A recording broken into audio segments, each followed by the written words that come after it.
concise. And this comes down to ultimately the one sentence summary.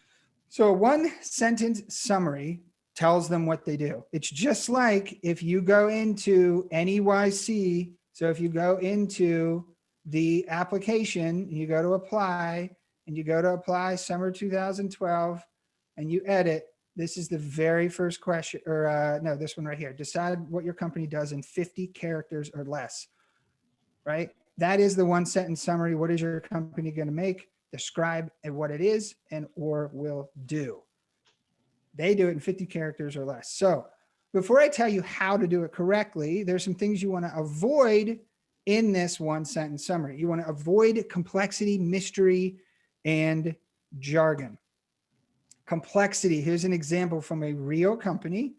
Meditech helps investors earn yield from staking in DeFi without taking custody over their crypto assets. No idea what they do, right? Unless you're very, very versed in crypto terminology, you may be pitching an investor that has no idea about cryptocurrency. They heard it's great, they heard of Dogecoin, and they're interested. But now you're sitting there with these terms and they understand what it is. Essentially, looking at this company, they're allowing you to take your Bitcoin or Ethereum or whatever and earn interest. So why not just say that? You can earn interest on your crypto assets. Like this maybe work in marketing to market to the specific, very sophisticated customer, but not to the investor.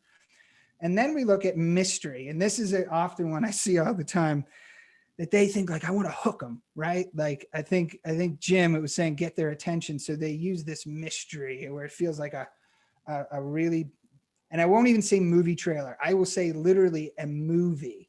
Movie trailer is good because it tells a story in a very short period of time. A movie takes 4 hours. So you build up. That's why in Netflix, they have a category called slow burn. I don't know if you've ever seen that. Don't do a slow burn, right? Because halfway through that movie, you're like, when is something going to happen? Dispensary Pass is a powerful membership that just might change your whole experience shopping for and enjoying premium cannabis. I have no idea what they do, but they're telling me that just might change, right? So, okay, well, tell me how you just might change, right? And I'm talking like a smart ass investor here. It's mystery. They're trying to hook me in with some sort of like just the murder mystery or something like that. Then you have jargon. I see this all the time too. Industrial Zen seeks to disrupt the marketing agency experience one brand at a time. I see the word disrupt. I don't even see it. Do any of us see it? When we see things like the easiest way or the simplest way or who in the world would say this is the most complex way to do this thing, right? Or the hardest thing. All of that is implied. Of course, you're making something easier. Is anyone out there to really do something harder? So when you use these words, these superfluous words that don't really mean anything, they're just going to get word blindness. They're not even going to see them. They're just going to move on. And they're probably going to roll their eyes if they see disrupt. And it really comes down to this. They see that and they say disrupt, or they see here that just might change, they're thinking prove it. And if you are having them think prove it, in the very first or second slide, you're now in a defensive position.